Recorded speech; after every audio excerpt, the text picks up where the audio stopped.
Welcome T shot.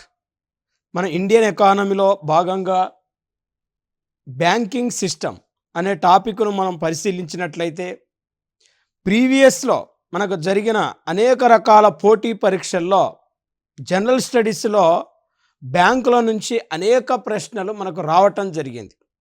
ముఖ్యంగా banking లెసన్లో RBI మీద, జాతీయం చేసిన బ్యాంకుల మీద, ఏ బ్యాంకుని ఏ బ్యాంకులో విలీనం చేయటం జరిగింది, మరి ప్రస్తుతం భారతదేశంలో ఎన్ని జాతీయ బ్యాంకులు ఉన్నాయి, ఎన్ని ప్రభుత్వ రంగ బ్యాంకులు ఉన్నాయి అనే వాటి మీద మనకి ఎక్కువగా పోటీ పరీక్షల్లో ఎక్కువ అడుగుతుండు కాబట్టి వీటి మీద మనం కాన్సన్ట్రేషన్ చేయాలి.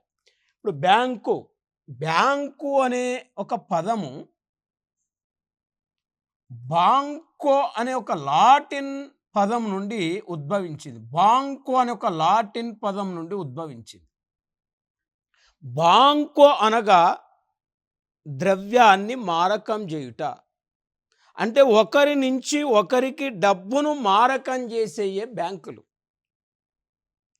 మరి ఈ బ్యాంకింగ్ వ్యవస్థను మనం పరిశీలించినట్లయితే పురాతన ఇటలీ దేశంలో లొంబార్డ్ అనే జాతుల వారు మార్కెట్ స్థలాల ముందు ఈ బెంచీల మీద ఈ లొంబార్డి అనే ఒక జాతి ఈ బెంచీల మీద డబ్బులు పోసుకొని ఈ మార్కెట్లో కొనేవారికి, మార్కెట్లో అమ్మేవారికి అప్పులిచ్చి లొంబార్డి జాతుల వారు 1157వ సంవత్సరంలో ప్రపంచంలో మొట్టమొదటిసారిగా వెన్నిస్ బ్యాంకుని ఏర్పాటు చేశారు. వెన్నిస్ బ్యాంక్ అంటే ప్రపంచంలో ఏర్పడిన అతి ప్రాచీన బ్యాంక్ వెన్నిస్ బ్యాంక్. ఇది 1157వ సంవత్సరంలో మన ఇటలీ దేశంలోని వెన్నిస్ అనే నగరంలో లొంబార్డి జాతుల వారు ఏర్పాటు చేయటం జరిగింది. తర్వాత ఈ బ్యాంక్ అనేది కనుమరుగైపోయింది. మరి ఆచార్య క్రౌదర్ అనే ఒక ఆర్థికవేత్త ప్రకారం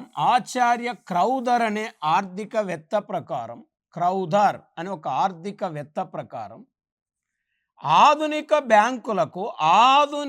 బ్యాంకులకు ముగ్గురు మూల పురుషులు ఉన్నారు. Father of modern banks.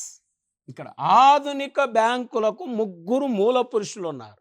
ఆ ముగ్గురు మూల పురుషులు ఎవరు? క్రౌదర్ అనే ఆర్థికవేత్త ప్రకారం అంటే ఒకటి కంసాలి గోల్డ్ స్మిత్, 2 వడ్డీ వ్యాపారి, 3 వర్తక వ్యాపారి. అంటే ఈ ముగ్గురి యొక్క ప్రోత్సాహంతో, ఈ ముగ్గురి యొక్క సహకారంతో ఇక్కడ ప్రపంచంలో ఆధునిక బ్యాంకులు ఏర్పడ్డాయి. అంటే ఆధునిక బ్యాంకులకు ముగ్గురు మూల పురుషులు ఉన్నారని ఆచార్య క్రౌదర్ అనే ఒక ఆర్థికవేత్త తెలియజేయటం జరిగింది. మరి వాళ్ళే కంసాలి, వడ్డీ వ్యాపారి, వర్తక వ్యాపారి అని చెప్తున్నాం. అయితే ప్రపంచంలో ఏర్పడిన మొట్టమొదటి ఆధునిక బ్యాంక్ ఏంటంటే ఈ బ్యాంక్ ఆఫ్ బార్సిలోనా ప్రపంచంలో ఏర్పడ్డ మొట్టమొదటి ఆధునిక బ్యాంక్. దీన్ని 1401వ సంవత్సరంలో బార్సిలోనాలో ఏర్పాటు చేయటం జరిగింది. అంటే స్పెయిన్ దేశంలో బార్సిలోనా అనేది ఒక పట్టణం. ఈ పట్టణంలో ఈ బ్యాంక్ ఆఫ్ బార్సిలోనాను ఏర్పాటు చేయటం జరిగింది.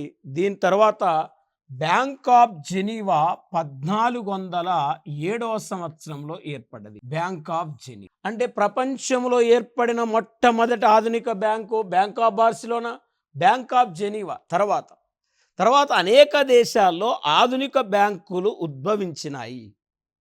అయితే భారతదేశంలో ఏర్పడ్డ మొట్టమొదటి బ్యాంక్ ఏంటంటే హిందుస్థాన్ బ్యాంకు.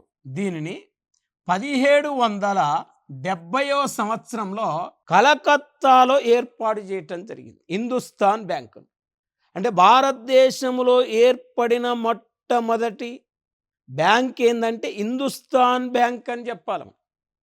ఈ హిందుస్థాన్ బ్యాంకును అలెగ్జాండర్ కో అండ్ కో అని ఒక బ్రిటిష్ ఏజెన్సీ హౌస్ 1770 సంవత్సరంలో కలకత్తాలో ఈ బ్యాంకును ఏర్పాటు చేస్తే 1770 నుంచి 1782 వరకు ఇక్కడ హిందుస్థాన్ బ్యాంకు ఆర్థిక కార్యకలాపాలను ప్రారంభించింది.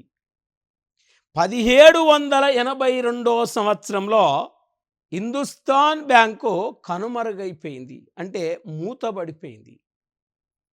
కానీ ప్రస్తుతం భారతదేశంలో ఏర్పాటు చేయబడ్డ మొట్టమొదటి ఈ హిందుస్థాన్ బ్యాంకు ప్రస్తుతం వ్యవహారాల్లో లేదు.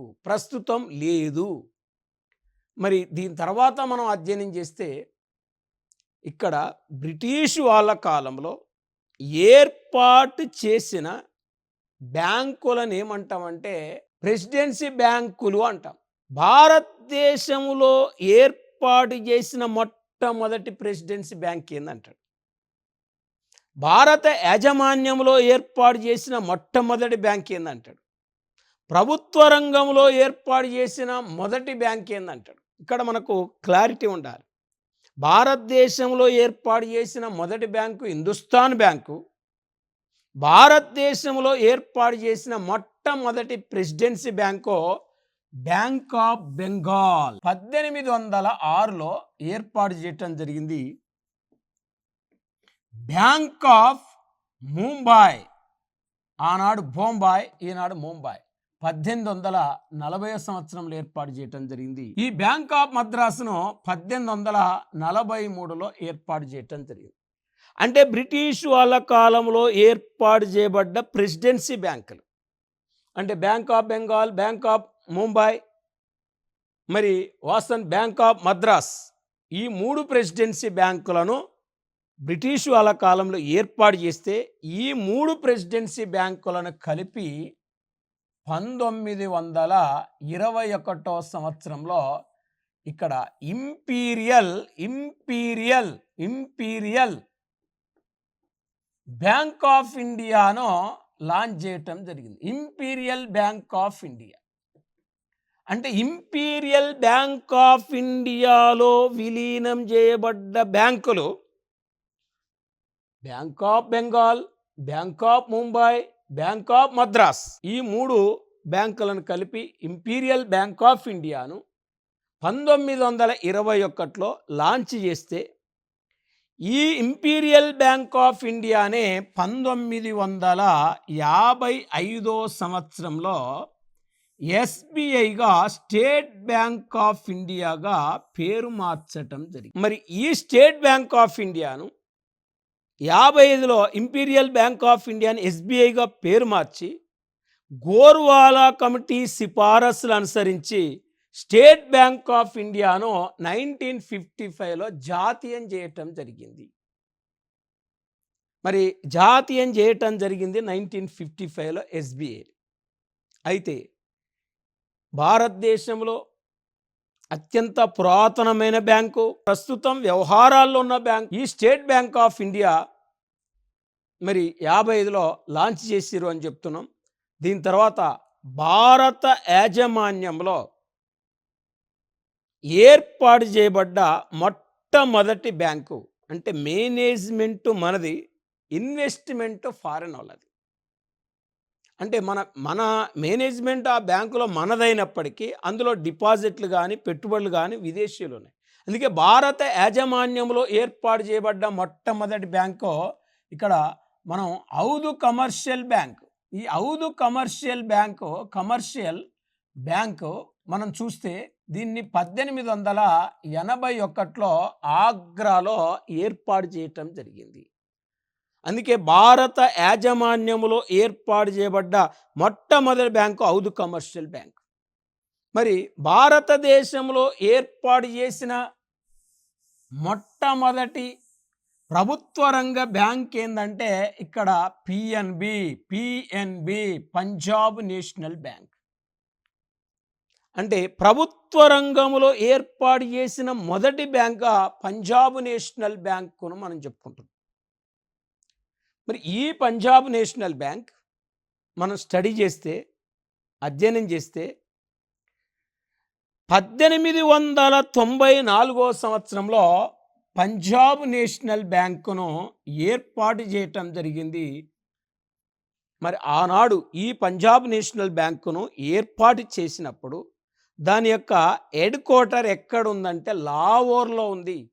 అంటే 1894లో లాహోర్ కూడా భారతదేశంలో భాగం కాబట్టి, అంటే అప్పుడు పాకిస్తాన్ ఇండియాలో భాగం కాబట్టి ఆనాడు పంజాబ్ నేషనల్ బ్యాంకును లాహోర్ హెడ్ క్వార్టర్గా, లాహోర్ ప్రధాన కార్యాలయంగా పంజాబ్ నేషనల్ బ్యాంకును ఏర్పాటు చేయటం జరిగింది. మరి ప్రస్తుతం పంజాబ్ నేషనల్ బ్యాంక్ యొక్క ప్రధాన కార్యాలయం ఎక్కడ ఉంది అన్నాడు అంటే ఢిల్లీలో ఉంది ప్రజెంట్ పంజాబ్ నేషనల్ బ్యాంక్ యొక్క ప్రధాన కార్యాలయం. ఇప్పుడు మనం ఒక్కసారి క్లారిటీగా చూస్తే భారతదేశంలో ఏర్పాటు చేయబడ్డ మొదటి బ్యాంకు హిందుస్థాన్ బ్యాంకు, భారతదేశంలో ఏర్పాటు చేసిన మొదటి presidency bank bank of Bengal, భారత యాజమాన్యంలో ఏర్పాటు చేసిన మొదటి బ్యాంకు హౌదు కమర్షియల్ బ్యాంక్, మొట్టమొదటి ప్రభుత్వ రంగ బ్యాంకు ఏంది అంటే పంజాబ్ నేషనల్ బ్యాంక్. వాస్తవానికి ఇవి బ్యాంకింగ్ సిస్టాన్ని మనం అధ్యయనం చేసేది 1921 సంవత్సరంలో బ్రసిల్స్లో జరిగిన సమావేశంలో ప్రతి దేశం కేంద్ర బ్యాంకును, సెంట్రల్ బ్యాంకును, ఫెడరల్ బ్యాంకును ఏర్పాటు చేసుకోవాలని ఆ సమావేశంలో నిర్ణయించడం జరిగింది. ఆ సమావేశ సందర్భంగా మన దేశంలో మనం చూస్తే స్టడీ చేస్తే ఇక్కడ reserve bank of India, reserve bank అంటే భారతదేశంలో కేంద్ర బ్యాంకును ఆర్బీఐ అంటారు. కొన్ని దేశాల్లో కేంద్ర బ్యాంక్ అంటారు, కొన్ని దేశాల్లో ఫెడరల్ బ్యాంక్ అంటారు, మరి కొన్ని దేశాల్లో మన దేశంలో ఫెడరల్ బ్యాంక్ అనో, మన దేశంలో కేంద్ర బ్యాంక్ అనో, భారతదేశంలో రిజర్వ్ బ్యాంక్ ఆఫ్ ఇండియా అంటారు. అంటే భారతీయ రిజర్వ్ బ్యాంక్ అంటారు. అంటే 1927 సంవత్సరంలో రిజర్వ్ బ్యాంక్ ఆఫ్ ఇండియాను ఏర్పాటు చేయాలని ఎల్టన్ అంటే రిజర్వ్ బ్యాంక్ ఆఫ్ ఇండియాను ఏర్పాటు చేయాలని 1927లో మొదటిసారిగా రాయల్ కమిషన్ సిఫారసు చేసినప్పటికీ మరి రిజర్వ్ బ్యాంకు ఏర్పడలేదు. అయితే 1931 సంవత్సరంలో బ్యాంకులపై నియమించబడిన, బ్యాంకులపై వేసిన బ్యాంకింగ్ ఎంక్వైరీ కమిటీకి అధ్యక్షుడైన ఎల్టన్ యంగ్ కమిటీ సిఫారసులను అనుసరించి ఆర్బీఐ స్థాపనకు సంబంధించిన బిల్లును 1933లో పార్లమెంటులో ప్రవేశపెట్టడం జరిగింది. ఇప్పుడు మనకు క్వశ్చన్ అడుగుతారు, ఏ కమిటీ సిఫారసులు అనుసరించి రిజర్వ్ బ్యాంక్ ఆఫ్ ఇండియాని ఏర్పాటు చేశారంట? రాయల్ కమిషన్ సిఫారసులు ఒకటి, ఎల్టన్ యంగ్ కమిటీ సిఫారసులు రెండవది, నరసింహన్ కమిటీ సిఫారసులు మూడవది, గోయిఫోరియా కమిటీ సిఫారసులు నాలుగవది అని ఇక్కడ ఆప్షనల్ ఇచ్చినప్పుడు రాయల్ కమిషన్ సిఫారసులు చేసింది ఆర్బీఐని ఏర్పాటు చేయమని. రాయల్ కమిషన్ సిఫారసులు అనుసరించి ఆర్బీఐ ఏర్పాటు సంబంధించిన బిల్లు లెజిస్లేటివ్ అసెంబ్లీలో ప్రవేశపెడితే అది ఆ లెజిస్లేటివ్ అసెంబ్లీ ఆర్బీఐ ఏర్పాటు బిల్లును ఆమోదించలేదు. ఎందుకంటే 1927లో పార్లమెంట్ లేదు కాబట్టి, పార్లమెంట్ లేదు కాబట్టి లెజిస్లేటివ్ అసెంబ్లీలో ఆర్బీఐ బిల్లు ప్రవేశపెడితే అది అనుమతి లభించలేదు.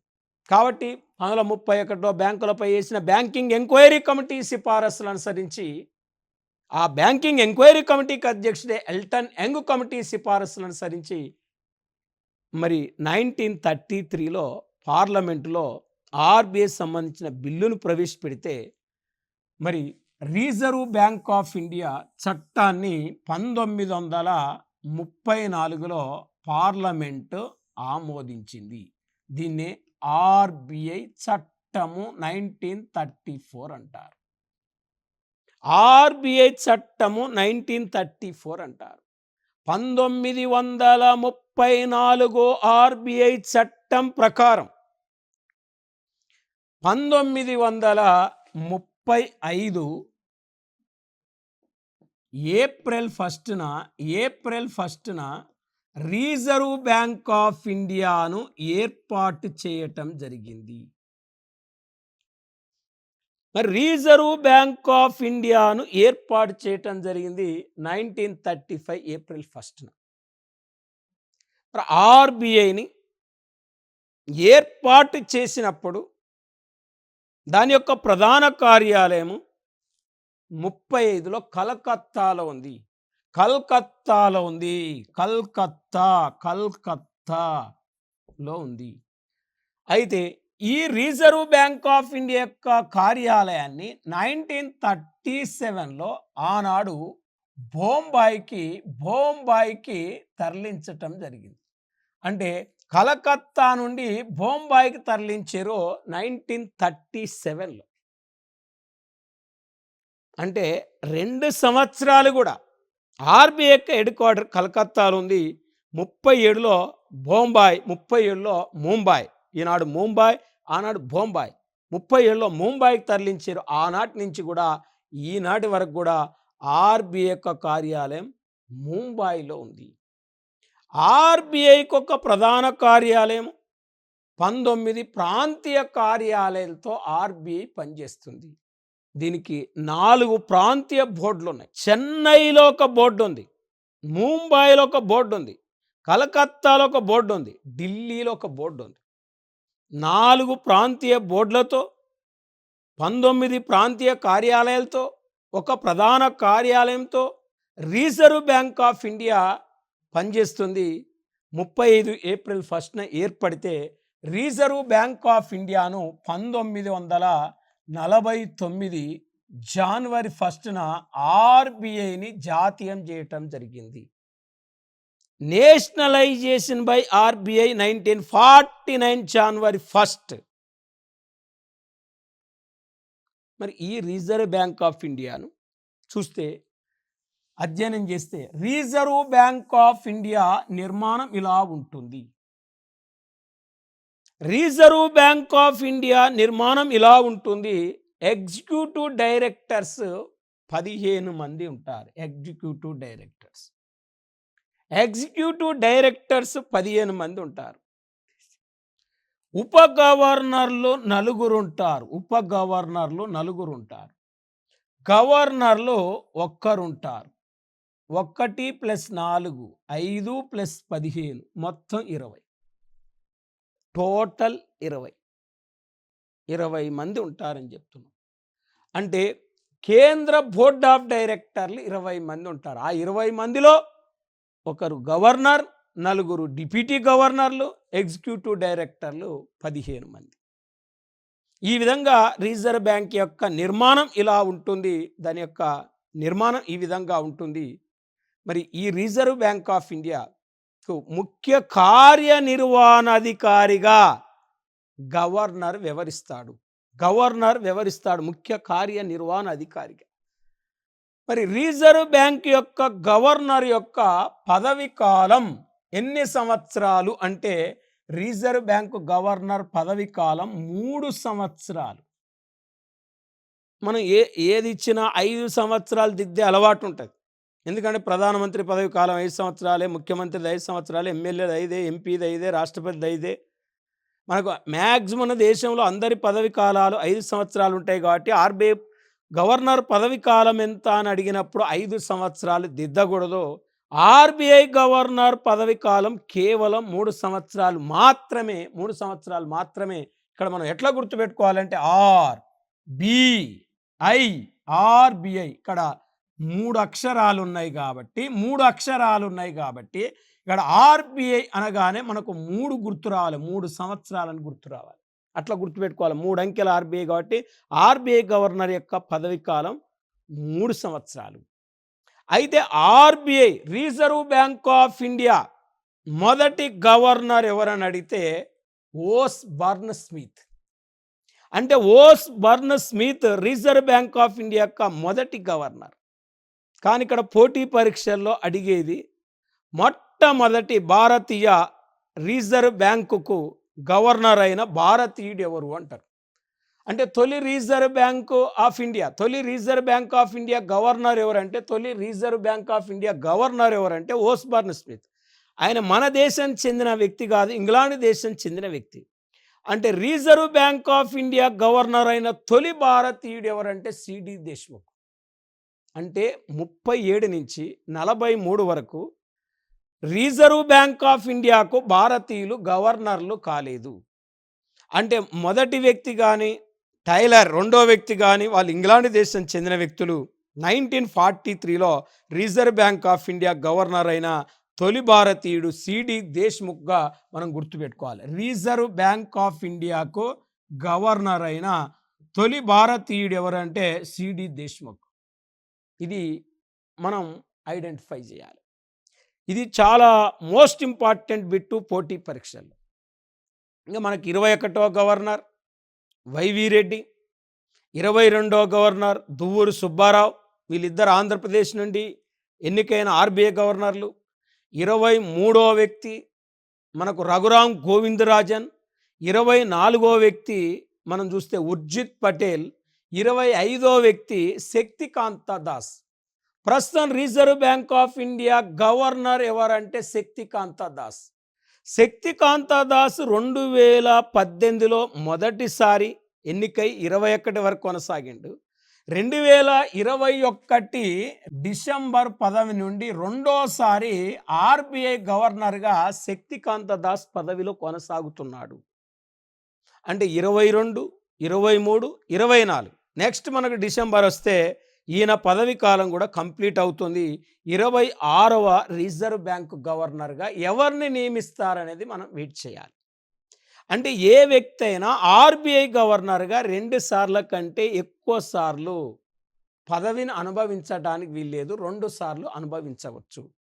అంటే ఫస్ట్ మనం చూస్తే ఆర్బీఐ గవర్నర్ ఓస్ బర్న్ స్మిత్ అని చెప్పినాం. 25 ఆయన శక్తికాంత దాస్ అని చెప్పినాం. ఈ 25 మందిలో వాస్తవానికి అతి చిన్న వయసులో ఆర్బీఐ గవర్నర్ అయిన వ్యక్తి రఘురామ్ గోవిందరాజన్.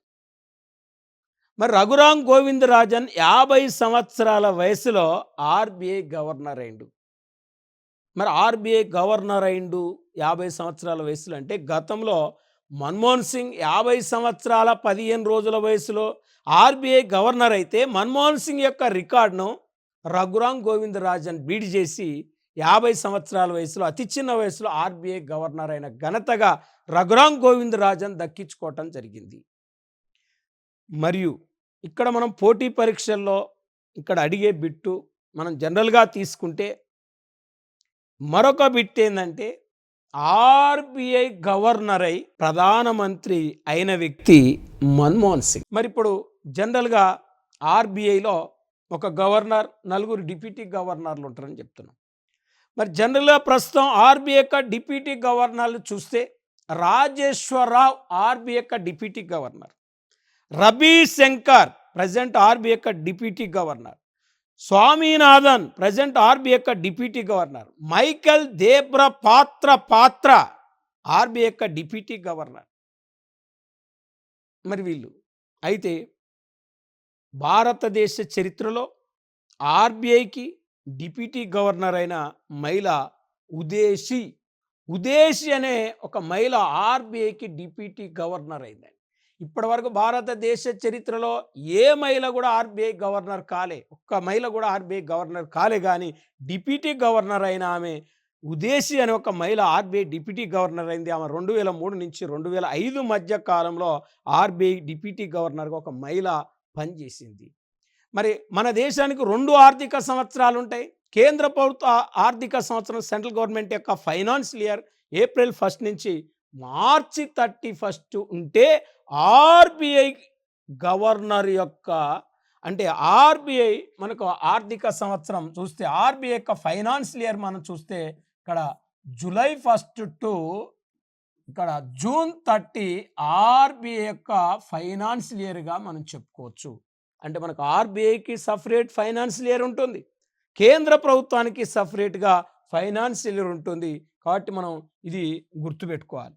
నెక్స్ట్ మనం చూస్తే reserve bank of India RBI యొక్క విధులను మనం అబ్జర్వ్ చేస్తే నెంబర్ 1 ఆర్బీఐ యొక్క విధి కరెన్సీ నోట్లను ముద్రించే బ్యాంకు.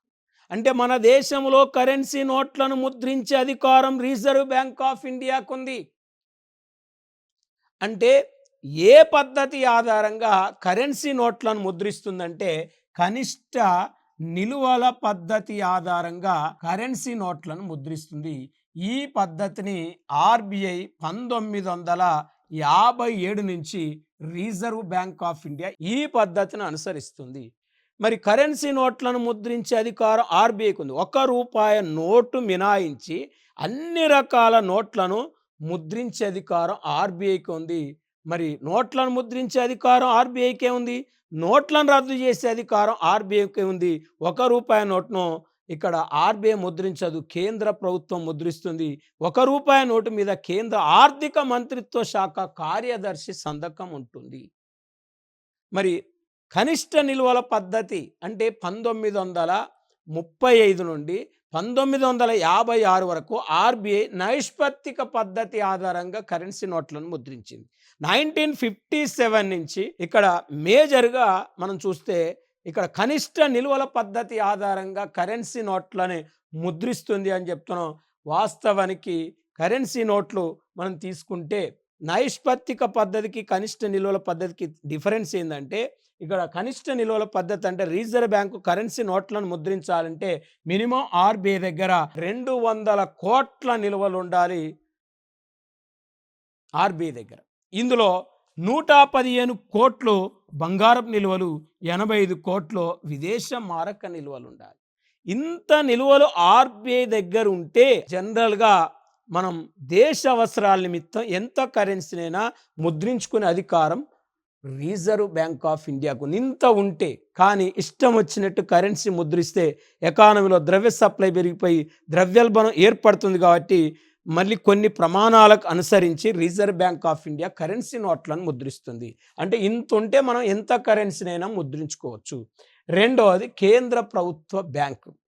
అంటే కేంద్ర ప్రభుత్వం తరపున రిజర్వ్ బ్యాంక్ ఆఫ్ ఇండియా అన్ని రకాల ఆర్థిక లావాదేవీల నిర్వహిస్తుంది కాబట్టి కేంద్ర ప్రభుత్వ బ్యాంక్ అంటారు.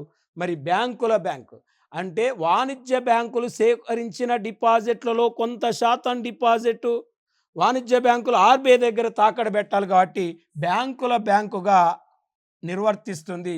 ఇంకా బ్యాంకులపై పర్యవేక్షణ చేసే అధికారం ఆర్బిఐకి ఉంది.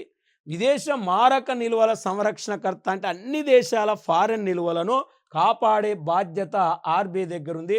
పరపతిని వాణిజ్య బ్యాంకులు సృష్టిస్తే పరపతి నియంత్రించే అధికారం రిజర్వ్ బ్యాంక్ ఆఫ్ ఇండియాకు ఉంది. వాణిజ్య బ్యాంకులు ఆపదలు ఉన్నప్పుడు రుణాలు ఇచ్చి ఆదుకుంటుంది కాబట్టి అంతిమ రుణదాత అని కూడా ఆర్బిఐని చెప్పవచ్చు. ఇప్పుడు మనం రిజర్వ్ బ్యాంక్ ఆఫ్ ఇండియా యొక్క విధుల గురించి పూర్తిగా మనం తెలుసుకోవటం జరిగింది. కాబట్టి నెక్స్ట్ మనం క్లాసులో వాణిజ్య బ్యాంకుల యొక్క విధులు, వాణిజ్య బ్యాంకుల యొక్క ఉద్దేశము, బ్యాంకుల జాతీయకరణ ఎలా జరిగింది, ఎన్ని బ్యాంకులు ఎన్ని దశల్లో బ్యాంకులను జాతీయం చేయటం జరిగిందనేది మనం నెక్స్ట్ టాపిక్ నెక్స్ట్ క్లాసులో తెలుసుకుందాం.